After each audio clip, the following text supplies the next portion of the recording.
All right, 10 o'clock, let's get started. First lecture of week 4.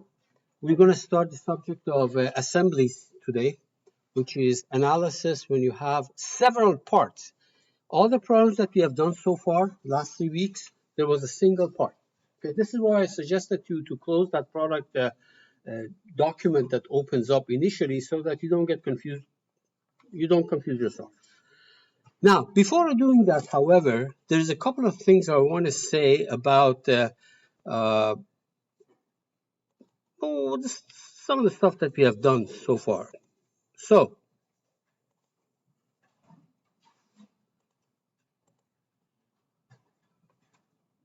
not this. Actually, just so that we don't mix these up, let's go with, I don't know, man. Okay, everything is in front of you. There are several items here. One of them is this. Last week we did shells. Analyze surfaces such as discuss, shield, maybe hood of a car, instrument panel, etc. And if you ask yourself, or if you ask me, what condition do you need in order to be able to use those shell elements? First of all, based on what you have seen, it looks like the thing has to be thin. Thin in one direction, big in the other two directions. But that's really not it. Imagine the pressure vessel example that we did last on Friday. I asked you at every point in the object, how many components of stress do we have? 6. Okay. But also, there are 3 principal stresses. One of them, in that particular case, one of them in the hoop direction, which is PR over T. The other one in the axial direction, which is PR over 2T, half the hoop stress. The third one in the depth direction. And that depth direction, you notice that if you go back to your notes, you see that, or video, you said that sigma Z, Z being the depth direction, or it says sigma, depth, equal to 0. And we discussed this. There is no way that can be 0. Because if you're looking at the inside of the tank, there is a sigma Z, which is the pressure. On the outside of the tank, there is 0 pressure. So the thing goes from whatever pressure is, 100 psi, to 0 over a very small distance. So there is a stress in that direction. But we said it's 0. Why we said it's 0 is that P, the biggest stress in that direction, which is the pressure, is multiplied by the factor R over T, which is 10 times or 100 times to get the hoop stress and the tangential stress, okay? The moral of the story is this. In order to use shell elements, the stress through the depth must be 0. Now remember, there are 3 stresses through the depth. Sigma Z, normal stress, tau RZ, and tau axial Z. So there are 3 components of stress in the depth direction. 2 are shear, 1 is normal. And these are all much smaller than the stresses that are appearing in the plane of the pressure vessel. Okay? That's why we say we drop them to 0. Thin doesn't mean anything. If the stresses in a certain direction, all 3 of them are 0, you can model that with shell elements. Okay? So it's not the thinness. It just happens that if it's thin, in the majority of the problems that we deal with, the stresses in that depth direction are much smaller than the stresses in the plane of the shell. And that's the condition that you need. Okay? Stresses in the depth direction, whatever depth is. If it's Z, sigma Z, let's say tau XZ, tau YZ. If the depth direction is X, sigma X, tau XY, tau XZ. Anything that has X in it, that stress is 0. The second thing is that a lot of time, particularly last time, people asked me, how do we know these things are right? And we were lucky last time in the pressure vessel problem. Now, you didn't have to do that. I did it for you, right? I had a formula. I can go fall back on that formula. And there are certain formulas that you should always carry with you as a mechanical engineer. One of them is distribution of PR over T, PR over T basically. The other one is the bending stress, My over I or MC over I. You remember that stuff? Another one is just a bar that is being axially loaded, such as one of those bars that you see that material moment. This acts like a spring, a fancy spring. You apply, load, it's going to stretch. That's what springs do. The stiffness, axial stiffness of a bar like that is AE over L. A is the cross section of the bar, E is the material, Young's modulus, and L is the length of the bar. So if you look at this problem and you wanted to get some idea of what the deflection is, for example, you apply the force at the right end and you want to know what is the deflection of that block at the right end. Well, you're going to say, okay, material 1, material 2, these are two springs basically in parallel. So to find replace material 1, material 2, you can replace it with single spring of stiffness K1 plus K2. And what is K1? AE over L. The other one, AE over L. Different E's. The L is the same, A may be the same, etc. So the first two springs are replaced with one single parallel spring. And then you have two springs in series. You see? The two on the left are replaced with a single spring with a known stiffness, some of those two. The one on the right has a stiffness, its own AE over L. But these two are in series, and you know how to do equivalent stiffnesses in series. It comes from that formula, the very bottom. The very bottom. Basically, 1 over K equal to 1 over K1 plus 1 over K2, whatever K1 and K2 are. And then you put the stuff in your calculator. You get a K. If I give you an F, you can tell me what the displacement of the right block is. If I give you the displacement, you can tell me how much force is. The moral of the story is that these things you should know. I mean, I don't have to tell you. It's perfectly legitimate for me to ask certain questions which require this kind of a calculation. The third one, and that people who are saying in that group, one of you guys asked me, how do I know my answers are right to begin with? I mean, first of all, you'll never know. You don't have a magic ball. The only way to know is to solve the problem analytically, and we can't do it in real life problems. But let me put it this way. If you do an analysis and you get some nice color and numbers, etc., you might as well tear it up and throw it in garbage, okay? Because you have no confidence on how good these results are, okay? So how do we do this? Well, you need something called mesh convergence study, okay? And people usually don't do this, usually get bad answers, and sometimes they're lucky, nobody catches them, and sometimes they get caught. Well, let me give you an idea. What is this thing anyways? I was going to draw it on the board, and I got a marker too, but the problem is that it won't record the voice if I move there. Let's take this case, a plate with a hole. One of the early problems that we did, maybe the first problem. And we apply the force at the end. Actually loaded this thing. Now remember, I first did this thing with the force applied to the end edge, this way and that way, and I got horrible results at these corner points. The reason is that those corner points, I don't know how the force is applied. The machine tells me it applied 100 pounds. I don't know how it applied. It gripped it somewhere. I don't know. The grip is not uniform. Etc. The moral story is that whatever you do and close to those end forces, garbage. Or any restraints, practically garbage. Okay. But I know what to do. I know I'm going to say, wait a minute, those end forces are not my concern.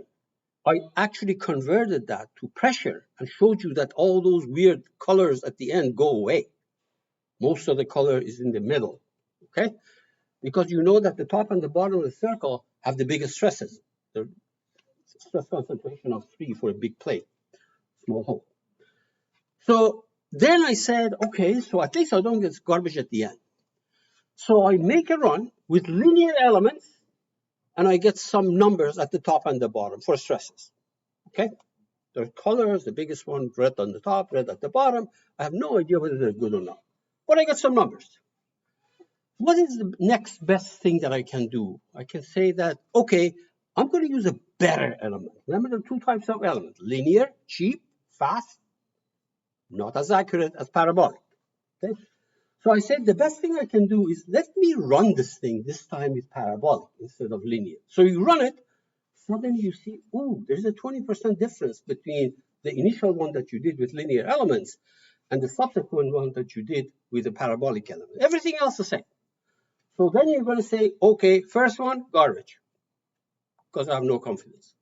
This one, I don't have a confidence in it. Definitely there's something wrong with the first one. In all likelihood. It's not the second one that's problematic. Okay, so I have a run here. I've done with parabolic element, and there's some colors, nice color and number there. Then you're going to say, okay, I can't use a better element. I go from linear to parabolic. That's pretty much I'm stuck there. So why don't I go and make a smaller mesh in the places that are relevant to my study? Places that are relevant to my study is that hole. So I go and take a finer mesh around that hole, run it with parabolic, and I compare it with the previous one, which was not a finer mesh. I mean, obviously you can go and make everything small, but that's a disaster. Why would you make things small in places that there's no issue? So you do local mesh refinement, you compare the two runs. Suppose they come up within 10% of each other. You're going to say, okay, if I'm not confident about 10%, I'm not willing to take 10% chance, basically, let me throw away the second one that I did. So I'm going to take the run with finer mesh around the hole, and this is the ultimate for me right now. Better element, finer mesh compared to the previous one. Then I'm going to go refine it again. If that 10% goes to 9%, well, 10% and 9% are not that much apart. You're going to say, let me refine. Obviously, you're going to throw away the 10% one, the last one, the second last one. You refine in critical area over and over and over until you come up with 2%. You go to the next one, it becomes 1.9%. You go to the next one, it becomes 1.89%. So at that point, you can start to say, look, I'm making mesh finer and finer in critical areas, and I'm not getting much difference out of it. Then you can stop and say, at least I have some confidence here. That process is called mesh conversion study. If you're doing these things for a living, you better do that. Because just doing a few runs and saying this is the answer is not going to cut it. Okay? You have to do it. Usually, well, people in the industry who their salary depend on it, families' income depend on it, they worry about these things. But most people who do it at universities, all these capstone projects that get nice colors on the screen, things like that, nobody questions them. But the first thing you should ask is, how do you know these are right? They must have done mesh refinements, some mesh refinement study, because ultimately the answer should not depend on mesh. That will never happen in real life.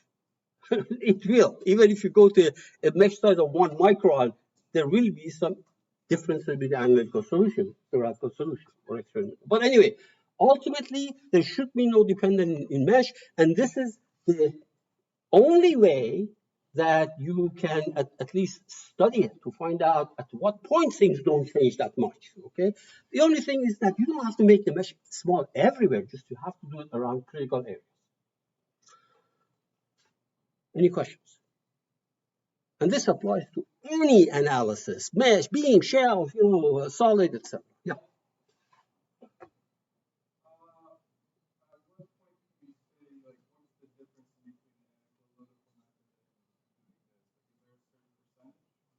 Well, remember, analytical method, of course, is not available as soon as you make a very small twist to it.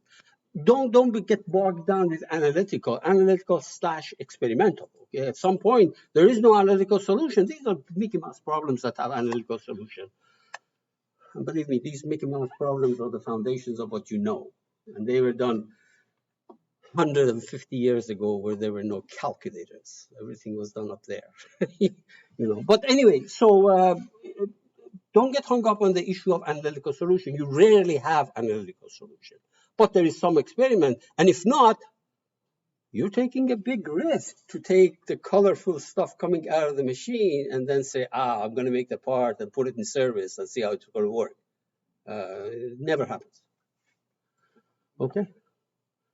Questions? More questions? Okay, very good.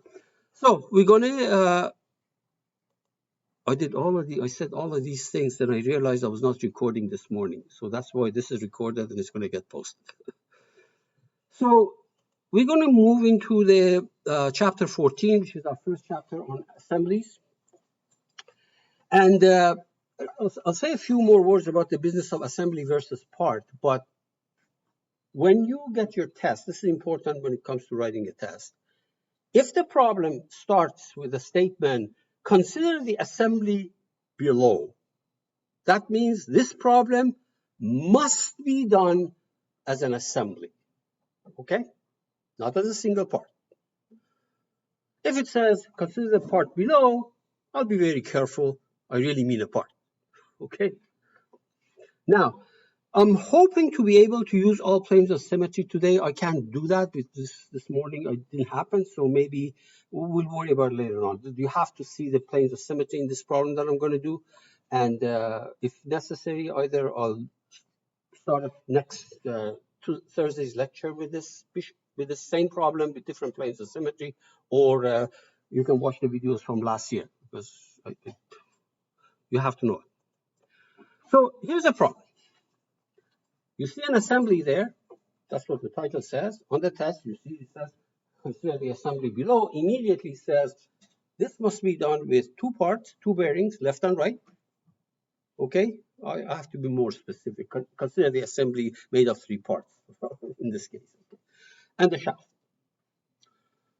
Now, the bottom of these bearings, they're identical. The bottoms are clamped, okay, welded against something else, and then the shaft is inserted there. That's very vague. What does that mean, inserted there? So we'll get to that in a minute.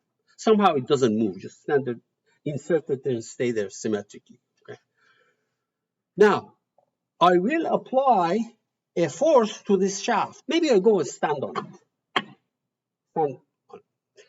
The way it's described in the book and spelled out in the book is like this. Consider a downward load of 1,000 pounds applied to the surface of the shaft. There's no way that can be done. Because when you say 1,000 pounds on this shaft, the meaning of it, the way it's done in CATIA, if you just go and select distributed load, select the shaft, it's going to put it there. But it takes every node, top, bottom, side. It puts, if there's 1,000 nodes, hypothetically, if there's 1,000 nodes there, you put 1,000 pounds. It takes 1,000 nodes and 1,000 pounds, 1 pound on each, on the top point, on the bottom point, on the points that actually inside of that hole. Inside of that hole, apply 1 pound at each location. You can't do that, okay? Think about it like this. Unless this is made of a magnetic material, you have a gigantic magnet there, it's pulling that steel towards it with a effective force of 1,000 pounds that electrical engineers can calculate. Okay, then it makes sense. But to do this problem in a meaningful way, not the way it's done in the book, this is from the book, I'll put a little stand in it, in the middle of the shaft, and I go and stand on that stand. Now that makes sense, as opposed to say the whole shaft is subjected to a load of 1,000 pounds. Okay? So that's one difference with the book. And in the book also, no planes of symmetry taken into consideration. So let me ask you this. If you look at this drawing, 1,000 pounds. It doesn't matter how I put on it. I'll stand in the middle, stand right on it, etc. Or somehow 1,000 pounds on this whole thing. How many planes of symmetry do you see here? This is assuming that the shaft does not slide back and forth, because if it slides back and forth, I can't even run it. But if that is not the case, how many planes of symmetry do you see? Yes. Can you tell me how?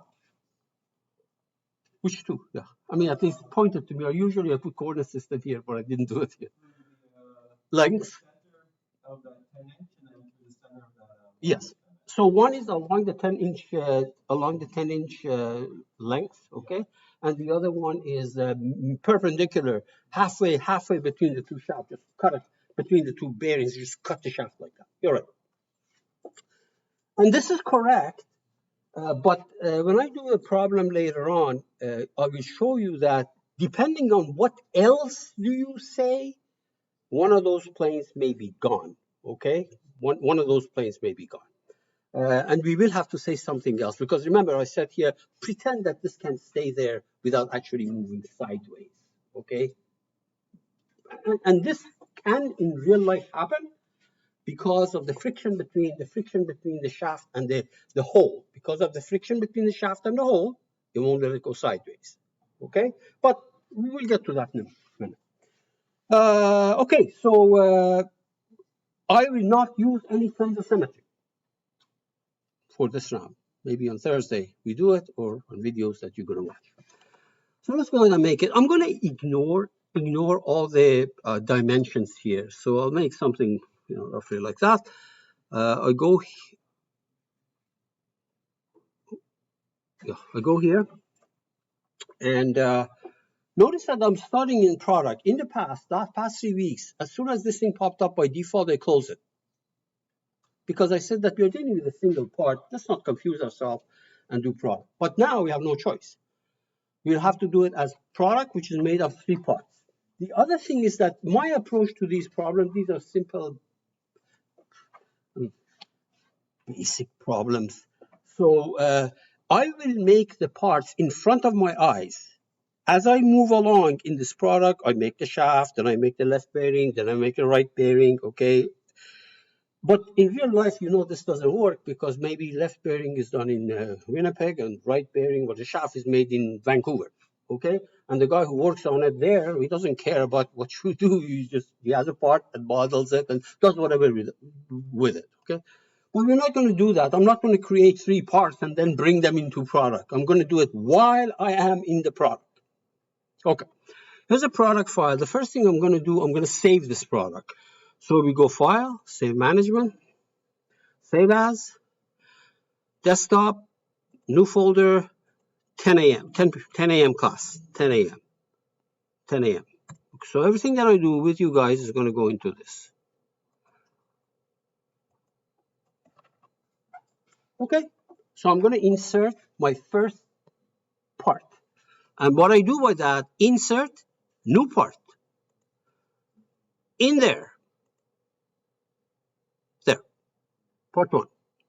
And I'm going to name this thing, right-click properties. Since I decided to make the shaft first, let me, notice there's 2 things here. One is saying instance name, the other one is the part name. First of all, CATIA does not, part number. CATIA does not have part names, has part numbers. So if I change this thing to shaft, for example, what happens,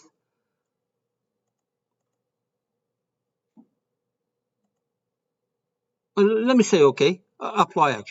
Okay, notice that when I put the shaft here, the part name changed, but this guy stays as part 1.1 because this is the instance name. If you want, you can make this thing also shaft, and then both of these. The first one referring to the part, the second one referring to the instance of it.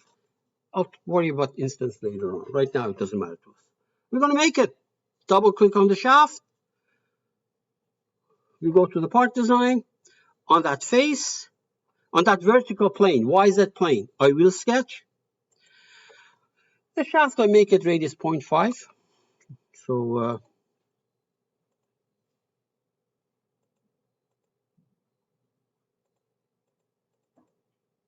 0.5. Okay. Exit. And let's say it's 10 inches long, so 5 inches in each direction. So I'm going to do a pad, a mirror extent, 5 inches in each direction. That gives you a total distance of 10 inches. This is going to be my shaft, except that I want to put a stand on it, okay, because we will put the load on that stand instead of this thing that's in the book. So on this horizontal plane, I will sketch, I don't know, maybe some circle, exit. You could have done, rectangle, could have been a rectangular patch, it doesn't matter. And then I'm going to pad this. I'm going to make this thing maybe 1.5. 1.5. There, I'll put my load on that. Okay, that makes sense this way. Good. So this is done. Click on the product and just click on the floppy. Because when you do that, the product has already been saved. The very first thing that I did is save the product.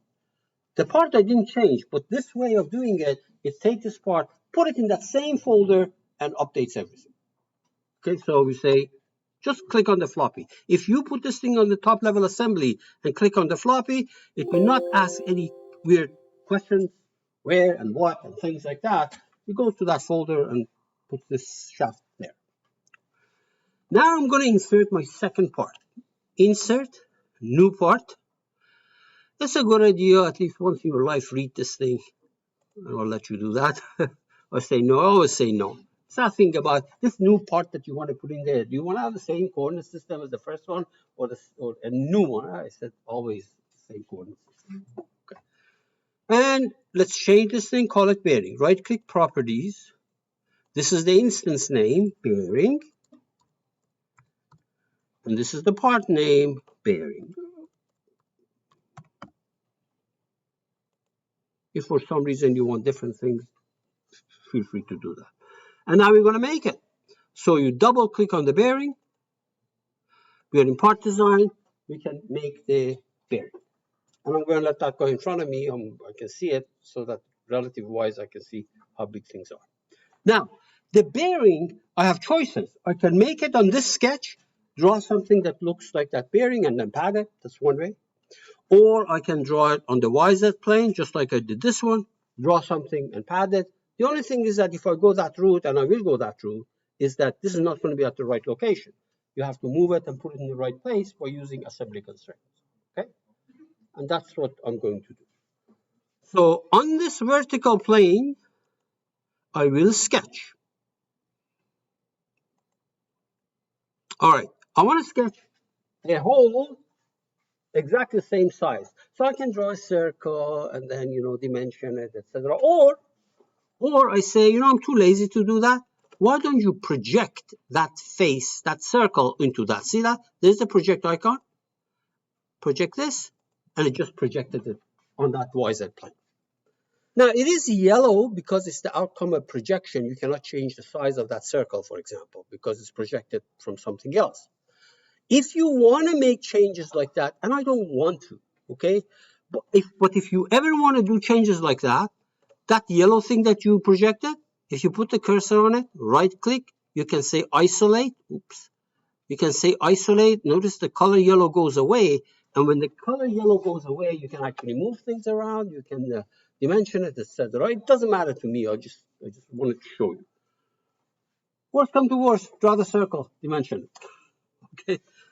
And let me do the rest of the problem. Now, if this is bothering you, you can hide it, right-click hide, or if it's not bothering you, just go ahead and do the rest of the bearing. So here's what I'm going to do, something like this.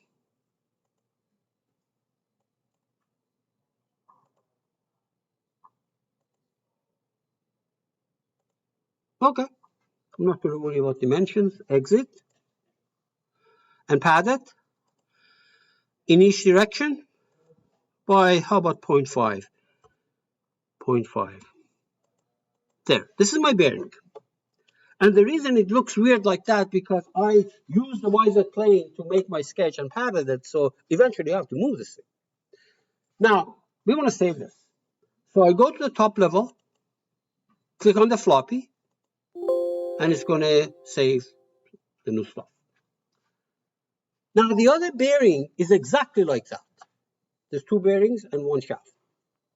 The other bearing is exactly like that, and you have several choices. You can go through this process, right-click, insert,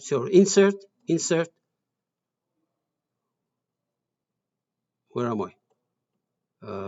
Yeah, insert, new part, just like I did with the bearing. New part, and then go make it. You can do that one way. The other option is, because these look exactly the same, is right-click, copy, go put it in the bearing, paste. Notice that what happened is that I had the original bearing that I made here, and there is a copy of it down here, identical. The alternative would have been insert existing component. You see that? Insert existing component. And I can do this and then grab that bearing that I put in the folder and bring it in. It will look, the tree will look exactly the same. There's going to be a bearing and bearing, but there's a big difference between them. It does not take hard disk space, because if you had 1,000 bearings, 1,000 bolts, that's not uncommon, and you wanted to model a copy of every bolt, for some reason you wanted to model every bolt, then every single bolt that you copy and paste, or a new part that you make, every bolt 1, bolt 2, bolt 3, they take disk space and resources. But if you insert existing component, it will not actually take disk space. Disk space is only for that original one in the instance, okay? These other ones, you can bring it in and you can use it, analyze it, but they don't take any space. But I didn't do that. Copy and paste. On a homework or on the test, do whatever you want. Just do the problem. Okay. As a matter of fact, if this had two planes of symmetry, I don't even necessarily have to make the other piece if you don't want to. If you know that you're on the right track and you just need one of the bearings because the plane is symmetry, just make one of them. No, that's not what I did. Now, let's first of all, before I go any further and I move these apart, because I have to put them in the right spot. If they all have the same properties, see, everything is made out of steel, you can put it on the assembly, it automatically puts it on every part. But if the part shaft, for example, is made of steel, the bearings are made of aluminum, then you have to go individual parts and apply material to it, okay? By putting it on the assembly, it's going to apply to all parts. If there are different type of materials for these different parts that you have in your problem, you go to that part and apply material to it, just like you did the other 3 weeks. I'm going to put steel on everything. So at the top level, I'm at the top level. Double gear means that you're at the top level, you're at the assembly level, and you go apply material. You have done this thing many times. It's the same icon. Let's say metal, steel, and then on the part, of course, it's going to be okay. And this is going to go on all 3 parts. Now comes the issue of putting these in the right spot. You know, I don't care how you do it or what you do it, you got to give me something like this. So let me show you how I would approach it. All right. There, you're in the assembly design, and these are the constraints that you can put in assembly design. First thing, and I neglected to do this with the first group, but here I told them about it. When you try to assemble stuff, you better, to begin with, fix something. For example, let's hypothetically say I want to put this chair next to that chair. I can select this chair and I can select that chair and say coincidence, and they're going to go together. But I don't know where they're going to go together, whether that guy is going to come here or whether this guy is going to go there. If that happens to be a source of confusion, always fix something. Fix that guy, for example, and in Katiya's assembly is called anchor. Fix something and then move stuff relative to it. At the end of the day, you have to do this properly. I don't care how you do it, okay? So let me fix the shaft. Here's the anchor, and it says go pick it. Now the anchor will not move. The anchor or the shaft will not move. Other stuff will move, but not this guy. So coincidence, you see that there's the icon coincidence. You're going to be using this thing for the rest of the semester, even after the break. After the midterm, you're going to be using a lot of the stuff. You say coincidence between this plane and that plane. These arrows mean something, but for now, let me ignore it for say OK and say update. There, one of them moved. And I do the same thing to the other guy. So coincidence between this face and that face. Now, if I do that, update, you see, it didn't quite do because I should have selected maybe that face. But there are always ways to sometimes to salvage these things. For example, if you go to a constraint, let me see, where is this? There's your constraint. When I double click on this, these arrows pop up. These arrows mean something. So let me click on it, flip it. Remember, they were pointing in the same direction. And now update and see what happens. Okay. Now, you have to turn this thing. And it's very easy to do. But it takes practice. So what I'm going to do, one way of doing it, there's a zillion ways of doing these things. First, I'm going to rotate this bearing so that it's more in line with what I want, and then put two coincidences between two faces. That's the way I'm going to go. So I'm going to go to this icon is my favorite one, move, manipulate. You can also do it with compass. I don't like to do it with compass. So there is the move. The first one is move and manipulate. I'm going to rotate this thing about the x-axis. These are translation. These are rotations about different coordinate system, x-axis. So I drag it until I'm happy. And now put a constraint. Because sometimes these are far apart from each other, and you do constraints, things happen, and then you have to go fix it. Coincidence between, for example, this plane and that plane. He turns it a little bit. Okay, well, I was pretty close to it. Very good. And don't forget to save in case the power is lost, your computer crashes. At least everything up to this point has been done. All right. So, move on. By the way, before I move on, I have not put enough assembly constraints on the structure so that it always looks like that. Believe me, let me show you. I can take, for example, look, I can take this guy, this shaft. Let me take this shaft, okay, and rotate it about the x-axis.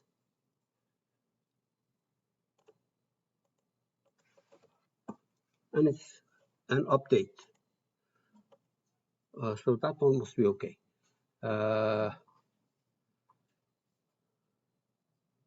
Maybe I have put enough constraints, I'm not sure.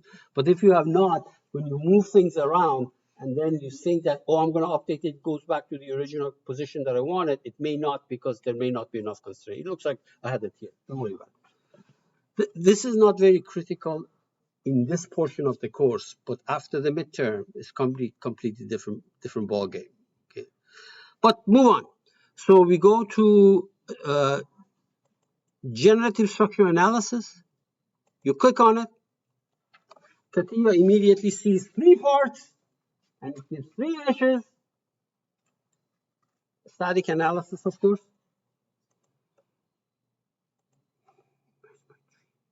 Where's my tree? Where's my tree? There. F3. CATIA sees three parts and immediately mesh three of them. Now, by the way, anything that you don't like, these O's that you see here, these are coming from the assembly constraints. If you don't want, you can go and hide these guys. Like I can go back to assembly back here. Anything that I did not like and it's bothering me, I'm going to hide it. Constraints. Right click, hide, gone. Any planes that you don't want to see, you can hide it, not 12 times or 9 times here, but you can select all the planes at the same time and hide every plane. So if you want to see that, I'll show you later. You have to search for all the planes, select them, and then hide all of them. Because if there are 50 planes, you're not going to do it one by one. But that's okay. I'll leave these planes here. Let's go back to the analysis right there. Now, first of all, would you say that this mesh for the shaft, because Katia looks at the size of the object, and based on the size of the object, comes up with the size of the element, which is a poor strategy. But if I'm sure you're going to say, wait a minute, that is too big. But give me a reason why it is too big. See, on the shaft, one on this side, one on that side, I can live with it.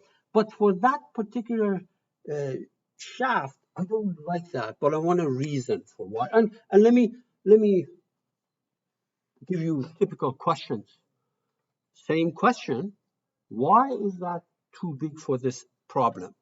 Part A, because they're all the same material. Part B, because shaft is bigger than the bearing. Stuff like that. I want you to give me the correct answer. Part C. What is the correct answer? Most of the force and the stress is going to be in that radius. And you're right. Too big compared to the radius. You mean the radius of the shaft or radius of this? Oh, okay. So let me ask you this: if this stand was not there, if that stand was not there, and the problem was just shaft between the two bearings, and you apply somehow a load of 1,000 pounds, where would the biggest stress be? Yeah. That is a possibility. That is a possibility, but it's also the middle of the shaft, because the middle of the shaft is at the biggest deflection. The biggest deflection. Biggest deflection means the biggest stress. Here, the situation is even more dramatic because I have this stand with a 90-degree cut, no fillets there. So stress concentration even takes those biggest stresses and multiplies it by stress concentration factor. It's even worse. In other words, the colors are very closely packed around that seam on the shaft and the stand. Being very quite packed there, that means that there's a stress concentration there, and colors change very rapidly. If I have a gigantic element there, those colors cannot even come within one element. The moral story is that because of the stress concentration of that non-filleted object in the middle, you have to take definitely much smaller element than that. Now you can, of course, you can go ahead and make a local mesh refinement. You can do that. For example, look.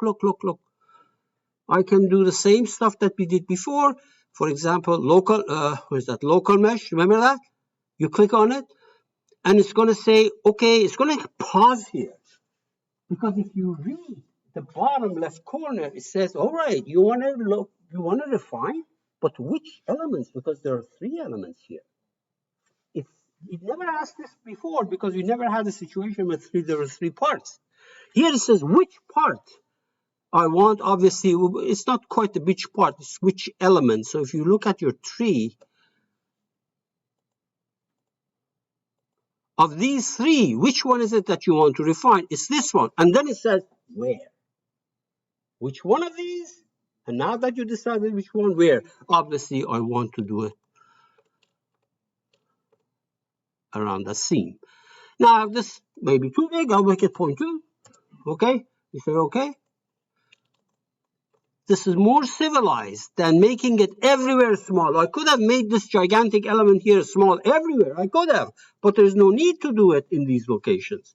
So right-click Mesh Visualization.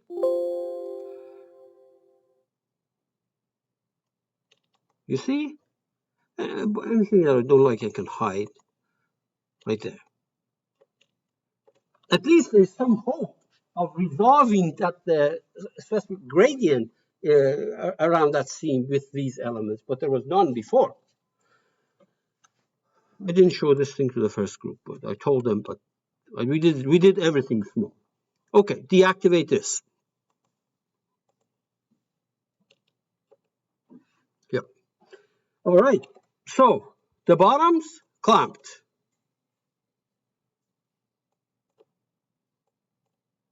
Clamp this and clamp that.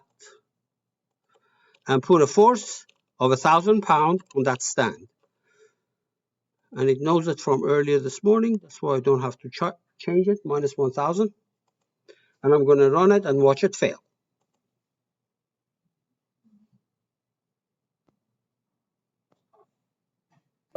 Good. And then pray that CATIA can give you an idea what the issue is. You click on this deformation. There we are, and animate it, and you can see what the problem is. That the shaft has no idea that there is a bearing there holding it. It just goes through it. So we have to create a connection between. Connection means tell software that the shaft is related to the hole. It doesn't say what kind of relationship, siblings, friends, enemies, just related, and then declare the type of relationship. Now, you know how to do the connection. You click on the connection, face of the shaft, face of the hole, you create the connection. Let me do that for you. First, we have to deactivate. Remember, with this guy in front of you, there's nothing you can do. It's going to happen over and over and over. I can't do this, I can't do that, because you're looking at an image, basically. Connection, we have done this thing. Face of the shaft, and for the second component, hide the shaft, because I want to select the face of the hole. And it puts this connection thing in between them. Centroid of the shaft, centroid of the hole, puts two dots there connected with the red line. You may not see the red line in another problem because these 2 points may be on top of each other. So you just see one big dot. Now, let me do one on this side. This is why it's a good idea to call these things names. For example, left bearing and the shaft, the right bearing and the shaft. The next one is going to be right bearing and the shaft. This one, I'm not doing what I'm preaching. So for the second component, select the hole. The order is not important. Okay, so let's bring this thing in the show so that you can see that. I created two connections right there. Left bearing, right bearing. Now, you have to be very careful here.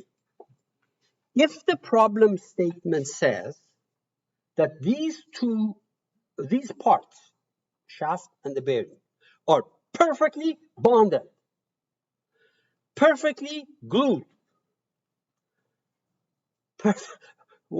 perfectly welded,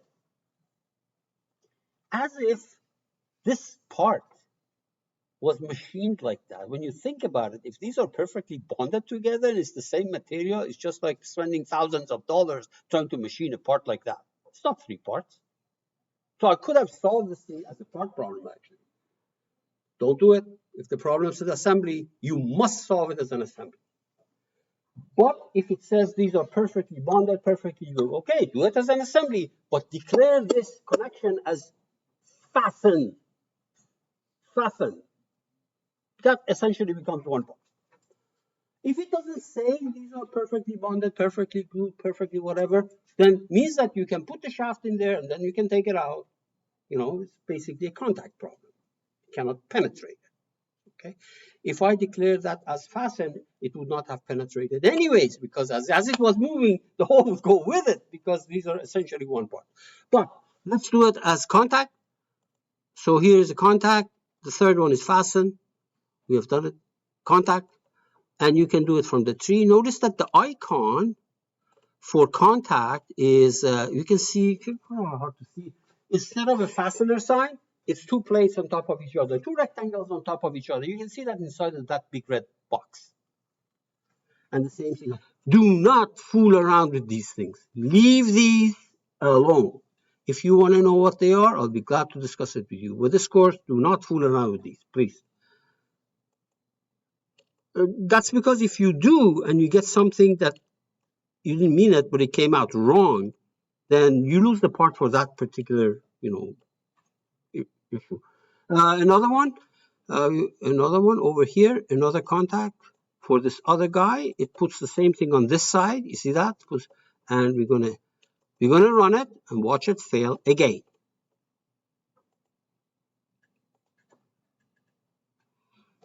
I'll be done in about 2-3 minutes.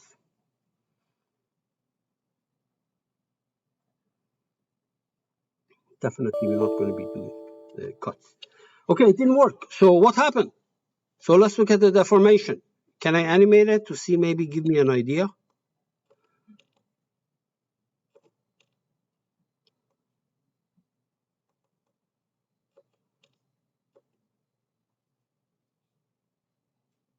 Can you see it?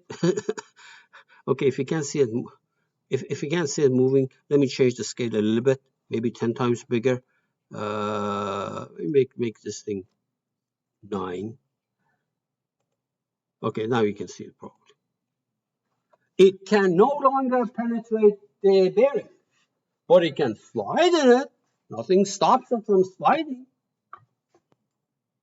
I have to take away that. The question is how? I have to give you instructions on how to do that. For example, I might say, take the edge of the shaft and the edge of the hole, make them perfectly bonded or perfectly welded or fastened. That's one instruction.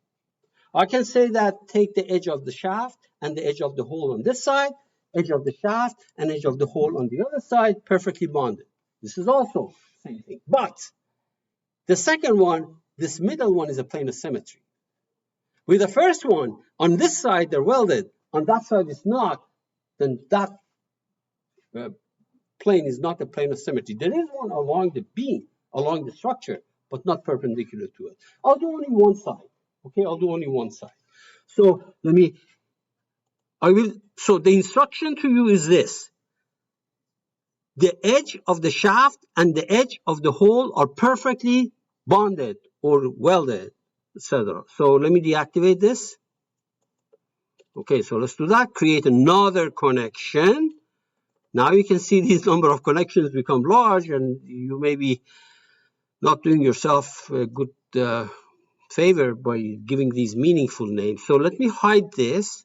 So for the first component, I select the edge of the shaft, like that. And for the second component, I select the edge of the hole, the right edge, of the correct edge, not the other edge, the one in the back of it. And then I say this last one is fastened. So look for the fastened. The second one was contact. Third one was fasten. Fasten you have seen in class, and it's this last one. Notice it does put the fastener sign right there. Okay. In fact, if you want to see where the other bearing is, I put it in hiding. Let's bring it up. Right there. And we say okay, and we're going to run it. You see that this time it will run, but let's watch the other side. Well, let's watch the other bearing, see what happens on the other side.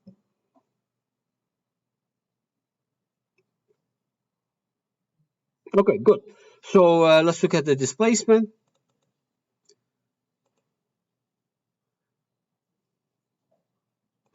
Change it to average ISO, material shading, so that we can see better.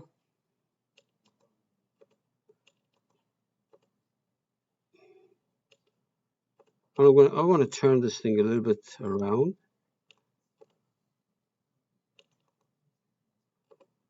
Come on. This tells you that I have a problem with this performance of this guy on my computer now. Maybe I use this. Okay, so let me animate it. The other side, the edges were welded together. This side, it's not. Look, it's coming out of the hole. It'll be coming out of the hole. It is. It is coming out of that hole. That's because it's left free. It just slides out.